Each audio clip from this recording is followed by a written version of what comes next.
Hello, and welcome back to the Cinematography Salon podcast, where our mission is simply celebrating cinematography. I'm David Kruta, founder of Cinematography Salon and producer of the show. Recently, we traveled to Poland for Camerimage, where we spent a week surrounded by filmmakers, DPs, and friends new and old. And while we were there, we recorded something unforgettable, a series of conversations and deep dives into what makes cinematography truly magical. Our fantastic hosts, Ava Benjamin Shorr and Lauren Guiteras, led the discussions with their insight, curiosity, and passion for the art, working alongside Topher Hammond, who co-produced and ran cameras to make sure every interview looked and sounded top-notch. A massive thank you to the team at Fujifilm, who made these episodes possible and our trip unforgettable. Their continued involvement and support of this community is deeply appreciated, and we look forward to collaborating well into the future. We'll be releasing these special episodes alongside Season 3 of the podcast, so stay tuned. If you love this craft as much as we do, you're in the right place. We hope you enjoy this episode.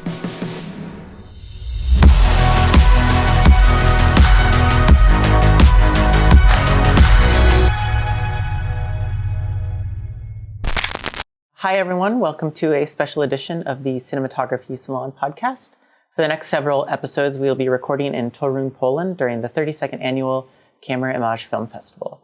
My name is Ava Benjamin Shorr, and today I'm joined by my very special Camerimage co-host, Lauren Gutierrez.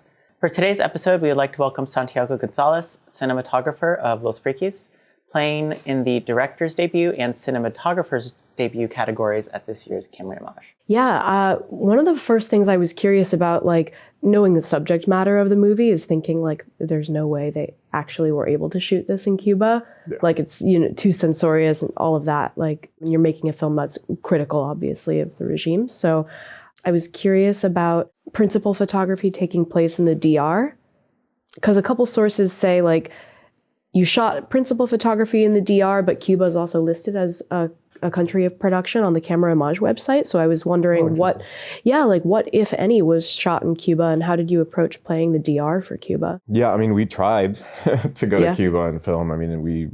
We kind of researched beforehand, certain films that had shot there. I think the most the closest one to our production date had been Fast and the Furious. And apparently they messed it up for everybody because they did not want anybody coming in. We did submit the script, and we submitted a doctored script. So we took out some things, but it's very hard to take out everything that the film is. We submitted it. We were told maybe a couple of days, but they didn't really want us there. And I know that there was a little bit of difficulty with the directors traveling to Cuba. So they didn't want any U.S. citizens to go over there. I was born in Mexico. I'm still a Mexican citizen. And they were basically saying hey, maybe you and the actors just go for a couple of days and you run it. And primarily, I think it was always kind of from the start that we were going to shoot in the Dominican Republic. I think they have some tax incentives and new studios that they opened up there. But we were looking to specifically shoot the Malecón in Cuba and just kind of have that be the most representative shot of actually shooting in Havana. As far as shooting in the Dominican Republic, the sanitarium location that we found, we searched for a while. At times we thought that we were going to be inland, and we ended up being in Samaná in Las Terrenas. And some of the inland locations that we found were gorgeous. We found a couple in the mountains, and it's in these valleys with farmhouses. And I really wanted to shoot in this location in the mountains, but getting equipment there would have been a nightmare. And so, it was considered for a little bit, but we ended up at Las Terrenas, which was really close to a lot of hotels. We were basically flying all of our crew stayed in hotels nearby. And yeah, we found this place that was kind of like a coconut farm that the sanitarium location took place in, and we ended up building some of the buildings with production design. And most of our locations for the beaches were literally nearby. And then we ended up shooting in Santo Domingo for Havana, and just really working with our location manager to find places that, we had we had this photo book that was basically Cuba, and we really, really tried to find places that looked like Havana, essentially. So we shot in Santo Domingo, in Las Terrenas, and Juan Dolio, And then there was a spot where it's Gustavo and the horse, the waterfall lake. That was a fight with production. There was actually like this river that was behind the sanitarium, but it was disgusting. And it didn't really look like the idyllic, like, kind of like, low setting that we were looking for. And so one of the directors and I took this like horseback tour to this like waterfall, and it was like, you had to be on a horse for like 1.5 miles, and then you'd come into this waterfall, and it was like this valley. And he was like, oh my goodness, we need to shoot here. And I was like, they're not gonna let us shoot here. It's crazy. Like, we would literally have to carry equipment on horseback. He's like, we're gonna do it. And so we brought it up to production. They immediately said no. And they were like, we had to actually take the producers to this spot, and we kind of scattered out, and they're like, okay, I think it's doable. And then it ended up being that location that we did that. Taking them to show them, like, look at the beauty of this place, it's going to be worth it. It was that, but, we were trying to show them that. They were just trying to logistics. Like, they were just interested in logistics. But we ended up, I have pictures of the cameras on horseback in baskets, like Caslo cases, and on horseback. Wow. That's so funny. It was fun. Yeah, you had cameras prepping out of the US, and then you went. Yeah, everything was prepped out of the US as far as camera and lenses. And I was fortunate enough to travel to my DAT, my first AC for a camera, out of LA. And then I brought out my B-cam operator, B-cam first and seconds, from Mexico. And it was kind of the crew that I worked down there with. So I was able to bring all my camera friends, and then my gaffer was also from Mexico, and then a lot of the support staff was from the Dominican. Yeah, I'm curious to hear more about that. I think that, you're a US-based cinematographer, and I think that you kind of hear stories of like different working methodologies in different countries around the world, from cinematographers.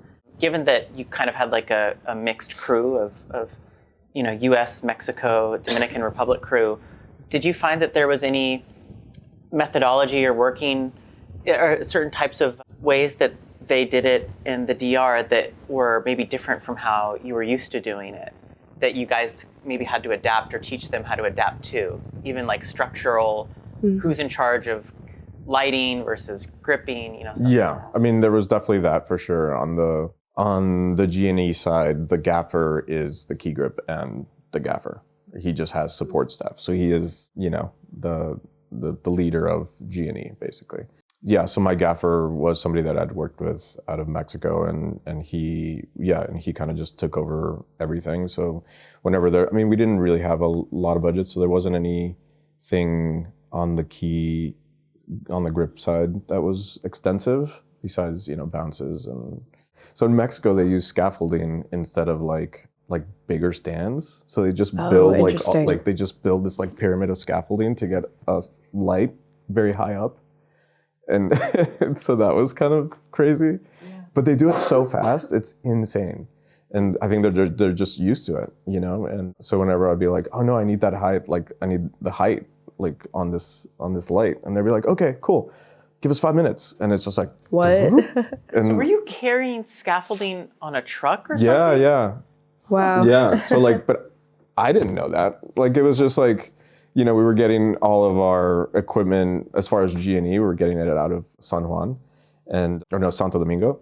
And so, I just kind of told the gaffer, like, hey, I want this, I want these units, I want this for night, I want this for day. And he's just like, great.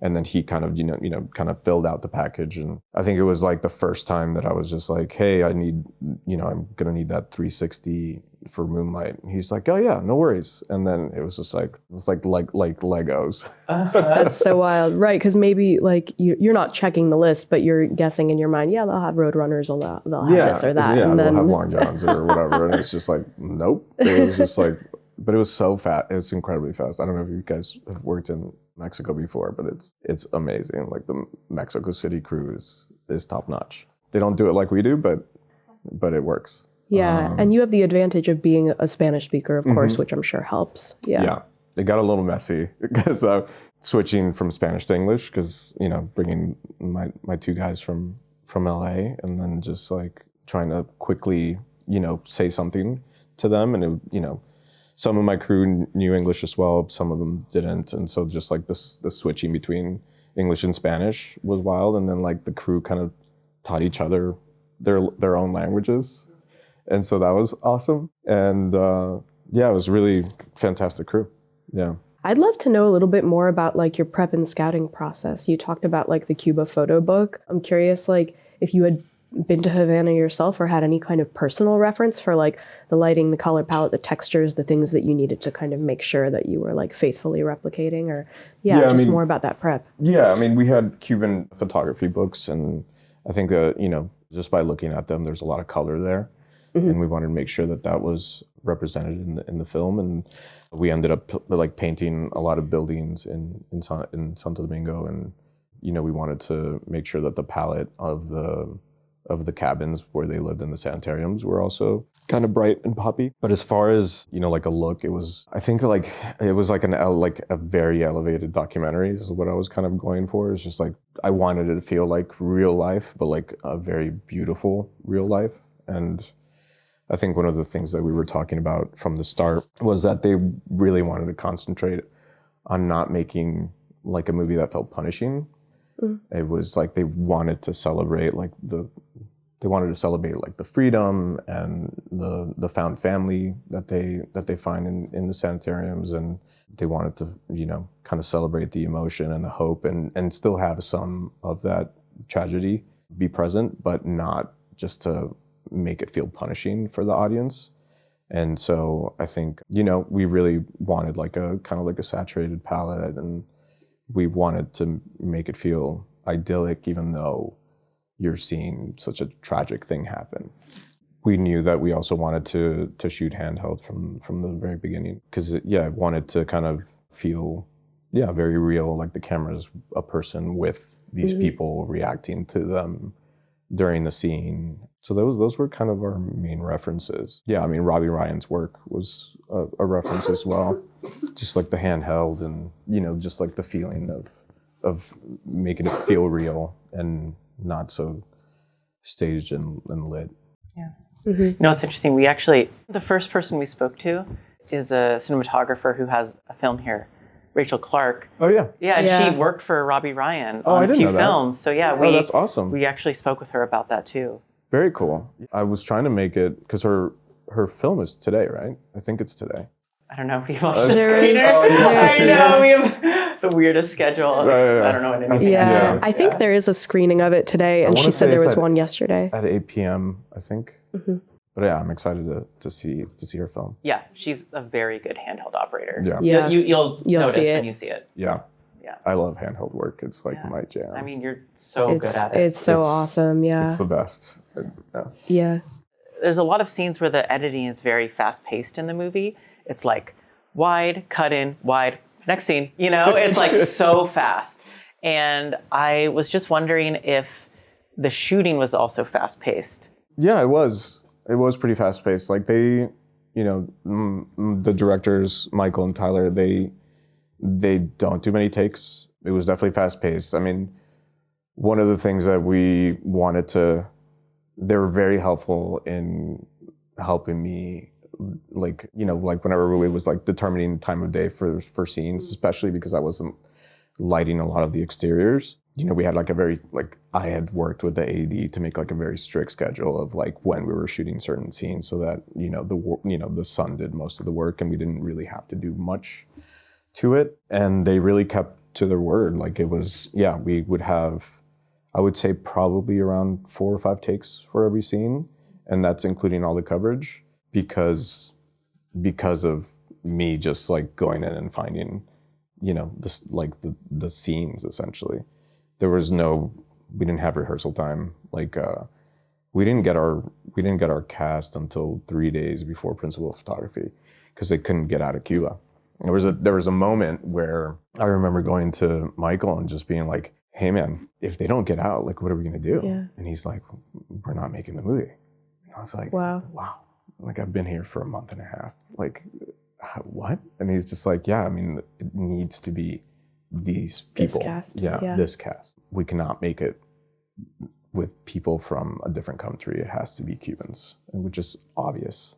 And luckily they were able to get out. We had like one day to do a full read through of the script, and then one day to do very quick like camera tests, makeup tests, and getting them into shape and like wardrobe and everything. And I think the majority of the rehearsal that happened was them playing their instruments. Mm-hmm. But yeah, they're very fast on scenes, and you know, we did shot list everything. Like we would meet up every weekend and shot list for the week.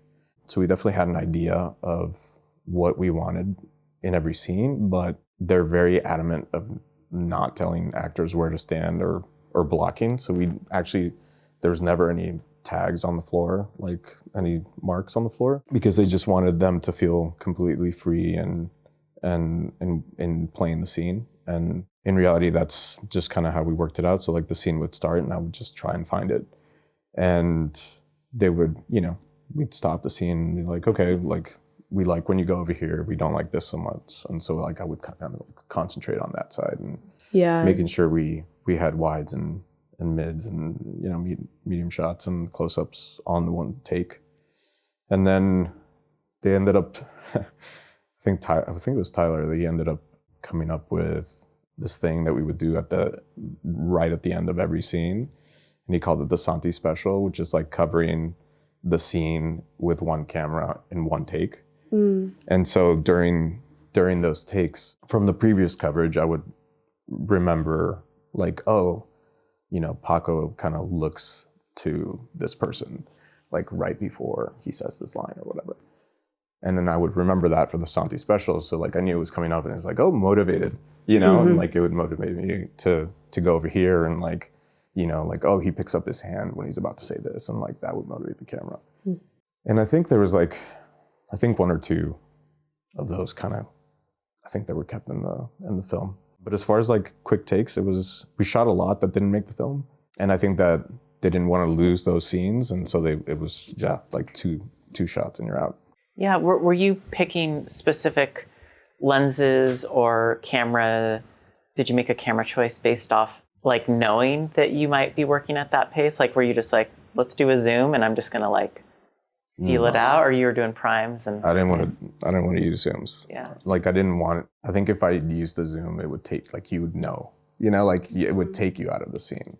Like I didn't want it to feel like technical and that it would like kind of bring you out of it, And so like I'd prefer the camera movement doing the work instead of snapping a zoom. I guess I meant more like even like eliminating lens changes. Just to do variable, like a variable prime. Variable prime, exactly. Yeah.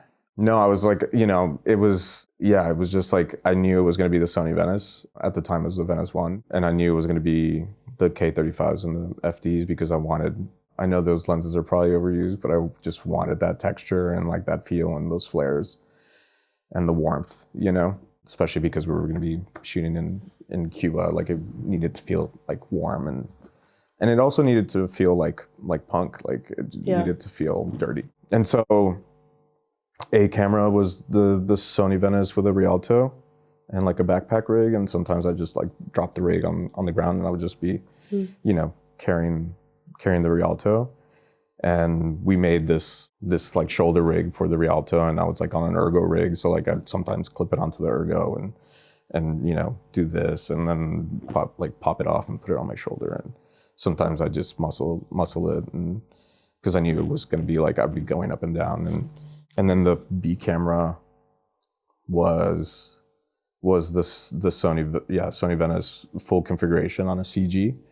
So it was like the Steadicam arm with the CG cradle, and we went that configuration because most of my work was going to be with wider lenses, and I knew that my B cam op Fava Solano would be on longer lenses, but I still wanted, I think if he was on an 85 without the CG rig, it was going to be insane, like just to keep it from being, like I wanted to make sure it was steady. So we put the CG on with like longer lenses, and it was still stable enough to shoot long lens, but it still had that kind of handheld feel. And then, like during scenes, it was just like a dance. Like he would be, I'd be covering two people or one person. one actor, and then he would be kind of on one side covering another person, and then we'd just kind of dance around each other. So he knew that whenever I broke his frame, he would come around me and pick something else up. And then sometimes it was just like, hey, cover half the scene, I'm gonna break your frame, and then you could just go away. Like, I'll finish the scene. Sometimes, yeah, like actually there was tape on the ground, but it was tape to border him because he would be... He'd be like creeping into your frame. He also wanted to get, great shots, right? And so like I would be on my shot here, and then he would start creeping in, and I would start like edging him, edging the camera out, like, and then he'd kind of like creep in more, and I was like, okay, put a line. I was like, that's your border, don't pass it. If you want to get a different shot or come around me, that's great. But yeah, because there was no rehearsals for the actors, and we were just kind of finding it. We were all just kind of moving around. I mean, and there were scenes where like all the interiors were lit from the outside, and I had some fill like from the top. So I had like, M90s, 18Ks coming through windows and diffusion and stuff like that. And sometimes the actors would just be out of the light where I wanted them. And so like during the take, I would just push them. Oh. and these are actors that, they're all very young. Some of them do have some experience, some of them don't. Like, the most experienced ones were Adria and Paco. Paco, who was played by Hector. But everybody else would, there were scenes where I was just like, I would be like doing an OTS shot, and like I would grab their other shoulder and kind of bring him into the frame. And then like during cuts, like they'd be turn around, he's like, dude, keep doing that. Like if you push me into frame, I know it's gonna be great. So just, yeah, you had an understanding. Yeah, like it's just like whatever you want. Like you're the hand of God. It's just like come in and put me where you want me. As long as it looks great, it's gonna be awesome. Yeah, it was very strange. But it worked out, I think. Yeah, and that approach of the scene sort of creating itself while you're shooting, and then like you and your operator sometimes crossing each other and sometimes finding each other, like that applied whether it was dialogue, whether it was musical performance, whether it's baseball, like it was kind of across the film entirely, or did you find yourself doing it more during certain types? No, it was throughout.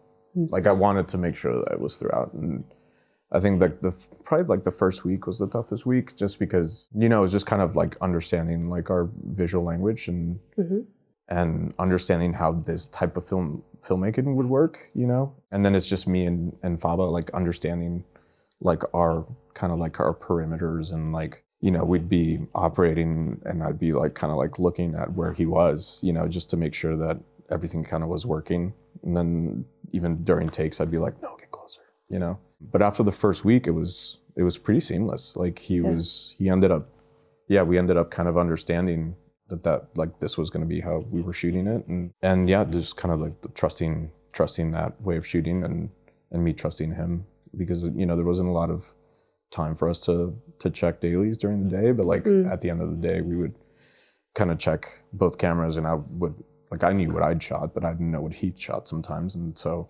I would like look at all his stuff and then be like, hey, for tomorrow, do this. And then after the first, week and a half, like it was pretty seamless after that, but we shot pretty much everything like that.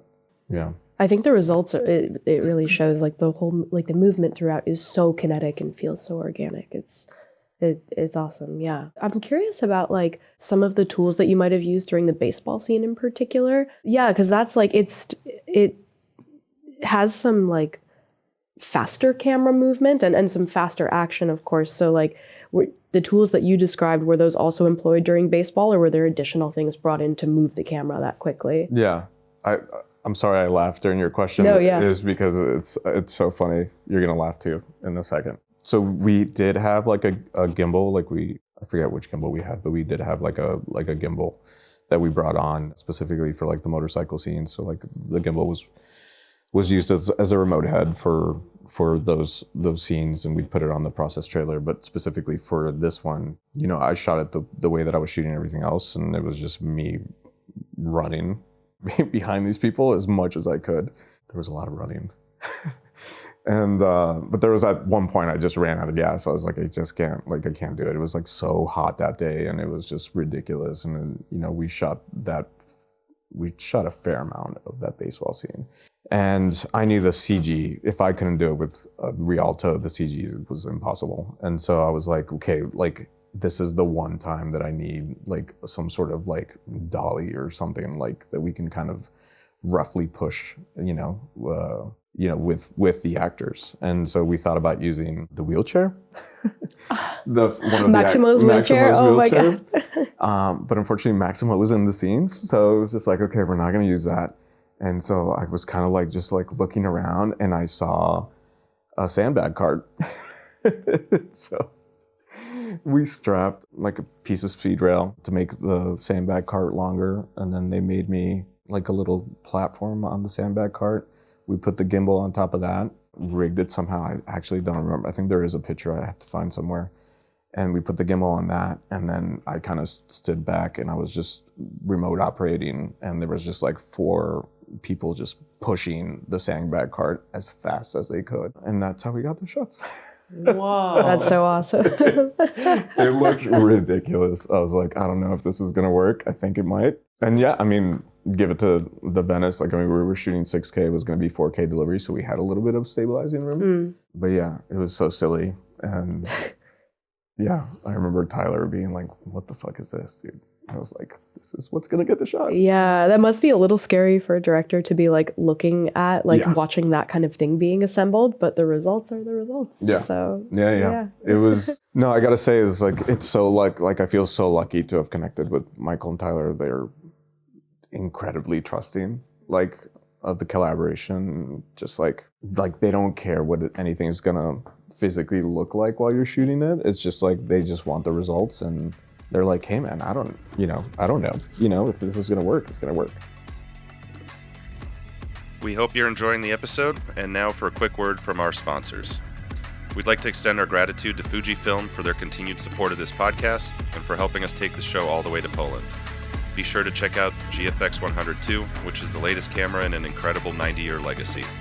GFX 102 is an exceptional cinema tool for solo operators, commercial creatives, and dedicated cinematographers. Search the Fujifilm USA store or visit a local dealer to find out more. Next, we have Cream Source, an industry pioneer since 2005, designing and building innovative lighting solutions that power productions worldwide. By partnering with some of the best cinematographers, gaffers, and rental companies in the industry, Cream Source leverages expert feedback to provide purpose-built lighting products that address complicated production challenges head-on. A big thank you to SanDisk for their continued support of the show. Their lineup of extreme portable solid-state drives have become a staple on film sets and a personal favorite of mine for how durable, reliable, and fast they are. We also use the SanDisk Professional G Drive Enterprise-class hard drives to store and transport these special episodes all the way from Poland. SanDisk leads in drive and memory card technology, emphasizing not just storage, but everything worth keeping. Lastly, thank you to Condor Blue for the cages for our cameras that we use to record this show. Condor Blue was created to not only design high-quality production accessories with the filmmaker in mind, but also to stand behind these products with a lifetime warranty, exceptional customer service, and fair pricing. Thank you to all the sponsors for all their continued support, and now back to the rest of the episode.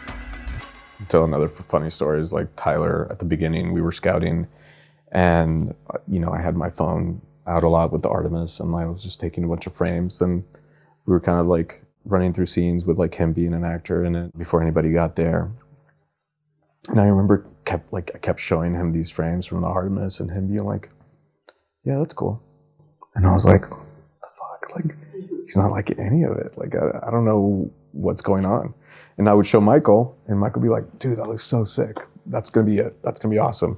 And then I remember turning around to Tyler and him just looking confused. And I was like, what's wrong, Tyler?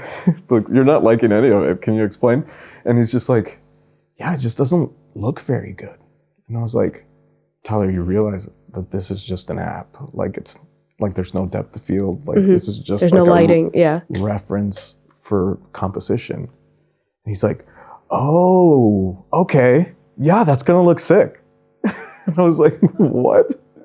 He just didn't realize what Artemis was for. Like, he thought I was like shooting actual reference frames with like a camera that has depth of field, and he just didn't understand it. After that, he felt a little bit more secure.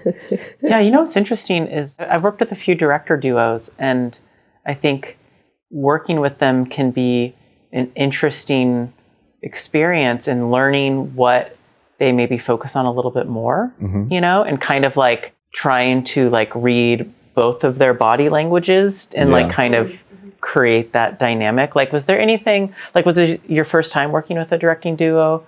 Or, you know, and if not, like, are there any things that you know that you like to look out for when you're working with directing duos, or anything you do that's different than maybe working with a solo director?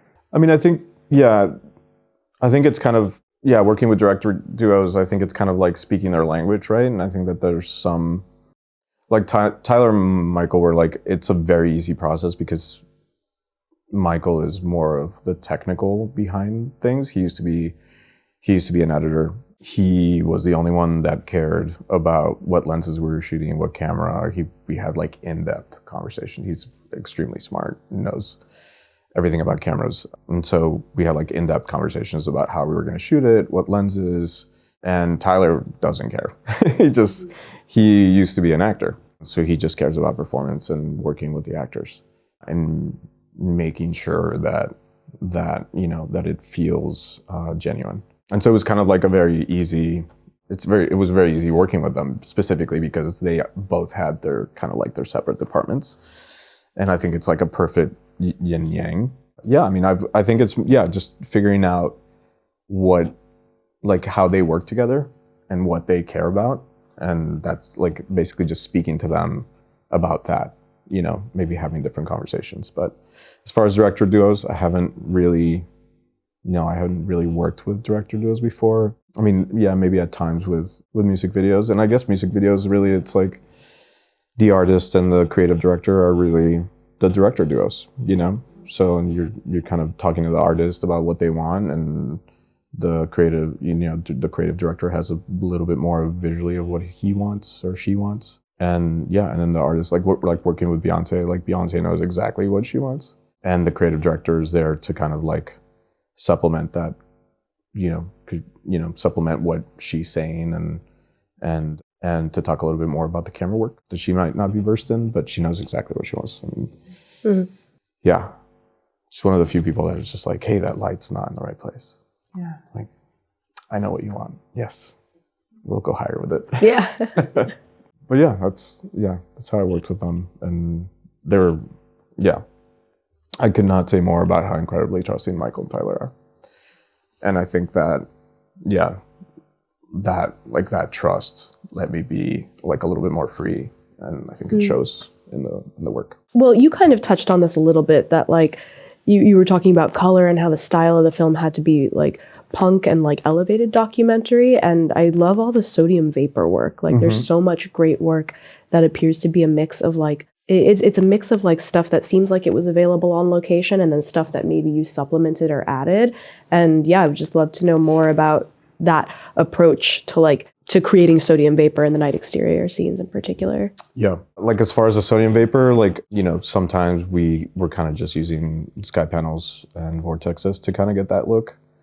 But I was so adamant to getting like actual sodium vapor that my gaffer actually found these lampposts that were in Santo Domingo that we kind of took with us everywhere. Oh, wow. Yeah. So there's like literal like lampposts that I have no idea where they sourced them from, but it was actual like sodium vapor globes with like their own ballasts and stuff like that. Wow. So when they appear to be practicals in the frame, like those bigger like street lights, like those were not already there. No. You guys brought those in.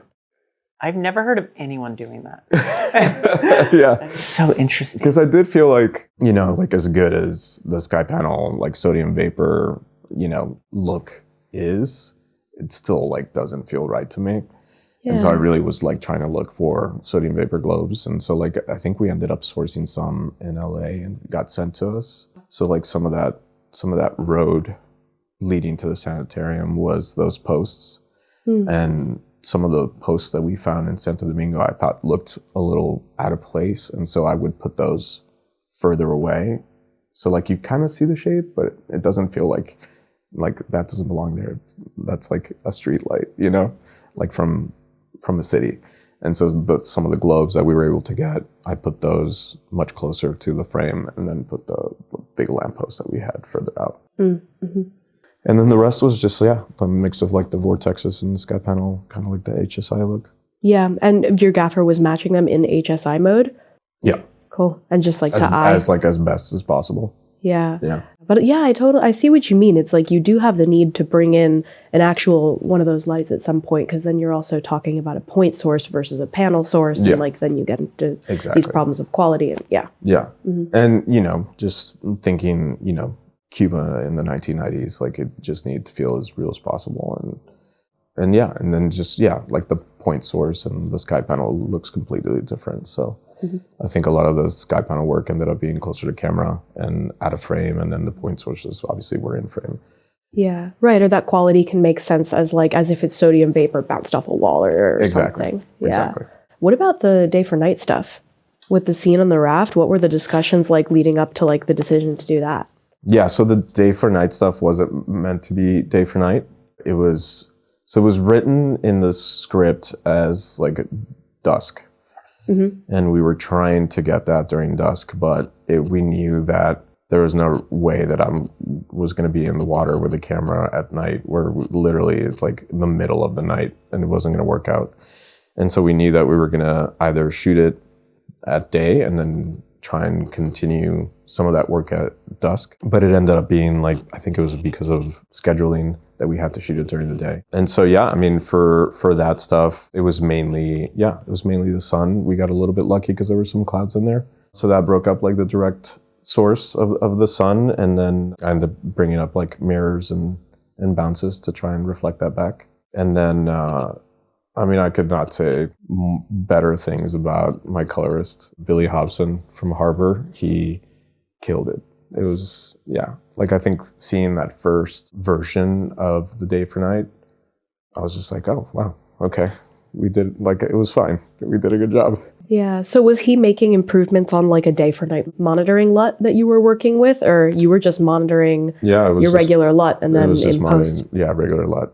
Yeah, and I actually didn't know if it was going to work until, my DIT Jack Damon was also doing some looks. So he was doing like online coloring, or we would try and do that as much as possible, but it was just like the handheld and all that stuff that didn't allow it after the first week. But he would basically color all the dailies in his little truck that they put him in. And so that was kind of like the basis. So like at the end of the day, I would like sit with Jack and like do all the color. So that before they saw it, we worked on a LUT after the first week, and then that really helped out.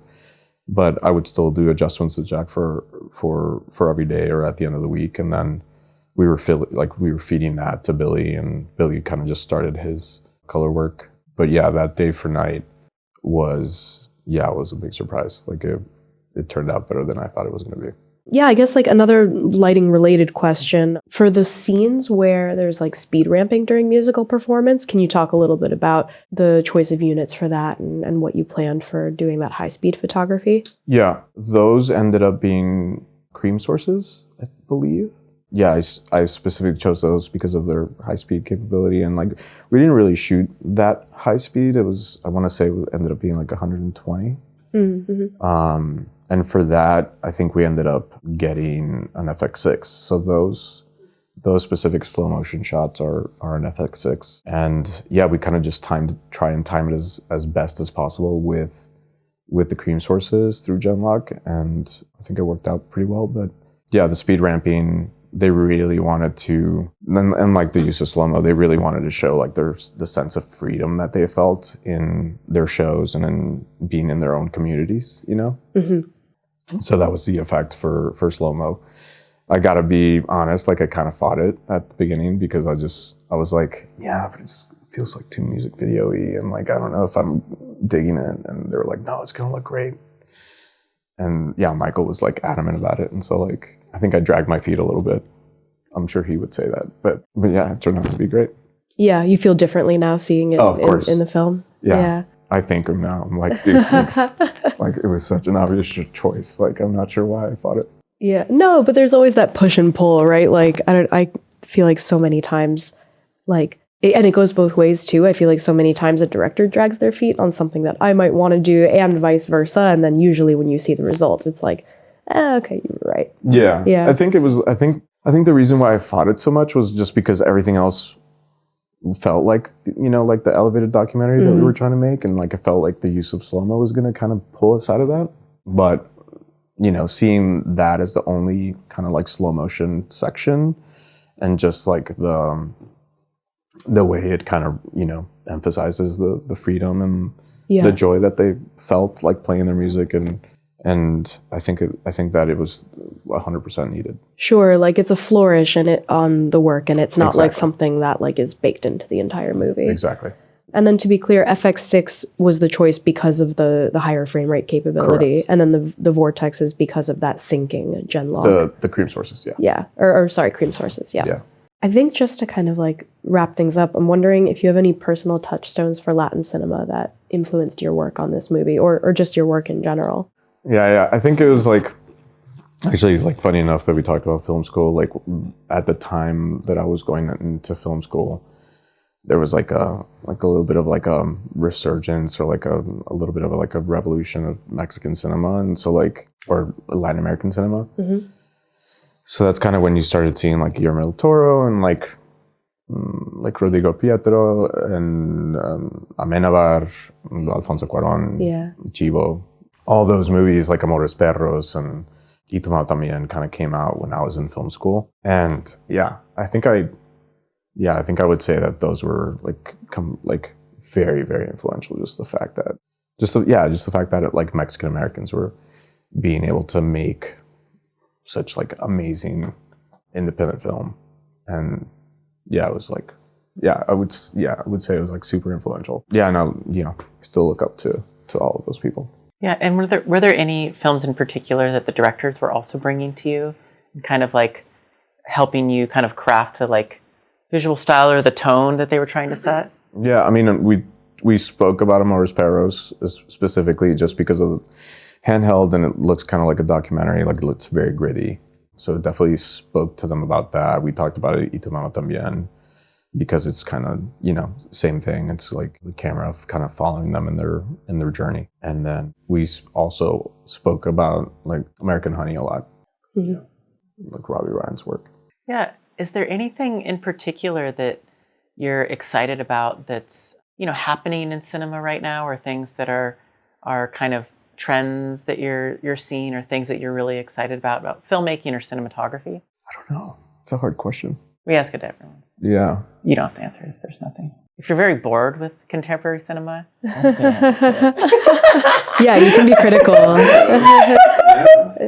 Kind of like, I'm kind of loving like more like, just like indie, like just raw stuff, like I think like Anora, I think is amazing. Mm-hmm. Like Sean Baker's like handheld work, like for Florida Project was influenced as well.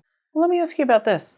So, I think that before we started recording, you talked to us a little bit about, how you got your start coming up through working at rental houses, camera department, fashion, photography, and cinematography. That seems to be a pretty well-trodden path these days, is to come up through music videos, commercials, fashion, and then kind of work your way into maybe narrative filmmaking. Do you feel like you liked the path that you maybe took, and that helped kind of refine, some of the independent filmmaking instincts? Because we often hear about, I didn't use any lights, or, the feeling that everything is just kind of there. And I think that were you to also say how little you used, I could have been convinced. And yet there's such it's like the no makeup look, where it's like, it's so, like the work that you did in this film is so elevated. And it's like, I would love to just convince producers that it's worth that extra effort to shoot at the right time and bring in the lighting to really kind of elevate, it kind of like brings everyone up, and makes the production 100%. So much stronger. And it's like all these little things that you talked about is so fascinating, and it like completely invisible at the same time. Yeah. Yeah. Thank you. Yeah. So it's really like applauding you for your work on it, because it's completely seamless. And I think you did a great job at creating that world. Thanks. Mm-hmm. Yeah. I make a point to tell everybody that it was lit.